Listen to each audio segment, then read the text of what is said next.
much. It's good to be here. My name is Richard Werner. I'm professor of banking, but also practical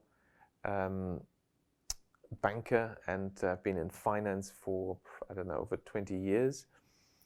I'm involved in a number of projects. I'm chairman of the Valhalla Network, which involves a DAO, a decentralized autonomous organization, with tokens, and it is linked to, and that's what I'd like to talk about, setting up banks. And I'd like to tell you just a few reasons why it's quite a good idea to create new banks and to have your bank. Let's start with the sort of historical big picture. We know that there's a number of countries that have done very well in terms of their economy. In the last half century, the only countries actually that have moved from developing country status to developed country status, they're all in East Asia, and they've had extraordinarily high growth. Japan, Korea, Singapore, Taiwan, and China. And they all did this using the same mechanism. And maybe China is a good example because they came late to this game. And China, of course, was originally more like a Soviet-style communist country, as we know. And in the Soviet Union, there's only one bank. In the Soviet Union, it was called Gosbank. So only one bank. And economic performance was not very good. Now, the Chinese leader, a new leader came to power in 1978, Deng Xiaoping.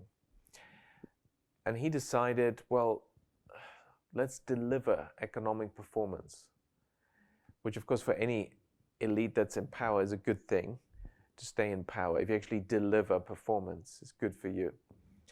So he then traveled to Japan and he did some research, and he found out the key to the economic performance. And that was to move from the Soviet system where you only have one bank, which is not really such a great system, to establishing thousands of banks. So he set out and established thousands of banks, new local banks, credit unions, savings banks, provincial banks, local regional banks, also some national champions. But the main thing is established thousands and thousands of banks. And of course, the rest is history. China delivered double-digit economic growth for 4 decades, and therefore multiplied national income, over 30 times. Massive. I mean, actually, more people were lifted out of poverty in this massive, massive growth than ever before anywhere in the world in history. And it's because of establishing new banks. So that's the big picture. It's good to establish new banks. But let's step down to a more concrete case. If you give me 25 million euros or dollars, it's the same thing these days. There's a lot of things you can do with investment. But I tell you, one of the best investment, maybe the best investment is, you give me that money, I'll establish a bank for you. And you will just have so much more impact with that 25 million than you would have with almost anything else. Because after only 3 years, the bank will have, with these 25 million, which is the initial capital, you will then have a balance sheet of more than 300 million. And you can do this in 3 years. And of course, you're going to earn, as shareholder, a return off the much bigger balance sheet. This is like more than 10 times bigger. That's what's going to earn you a return on your much smaller equity investment. So the return in banking is very high. Returns are almost always above 20% return on equity. But the way we're going to do it, it's going to be even higher, because I've developed a particular business model to have very high and profitable banking. Now, I'll tell you one more reason. I mean, there's many reasons, but there's another reason, and that is banks are special. And the banking license is something special. It gives you special powers. because you have to have the knowledge to use that wisely. But if you use that power wisely, it is amazing what you can do. Because banks create money out of nothing. And that immediately tells you, well, this is going to be quite influential if you do that. Most people think our money supply comes from the central bank. Central banks create the money. But actually, that's not true. Only 3% of the money supply in almost all the countries is due to the central bank. Governments don't create any money. Central banks only create 3% of the money supply. Who creates most of the money, 97%? It's banks. Banks create money. How do they do that? It's when a bank lends. It gives out a loan. The money that is used for the loan doesn't come from anywhere. It's not transferred from anywhere else. It's newly created because that's what a banking license allows you to do, but you have to do it properly. There's a lot of rules. It's one of the most regulated industry. And of course, that's an advantage for investors. If you want to back me and I set up a bank, and I'm in the process of establishing many banks at the moment, the banks are going to invest in the safest forms of investment.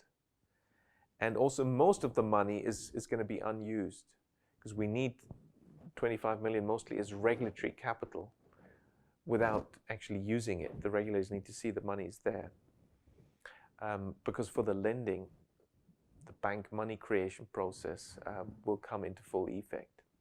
So, and of course, maybe another point I should mention is it is one of the important ways to create a lot of prosperity and wealth for a local area where you have a new local bank, for a region, for a country.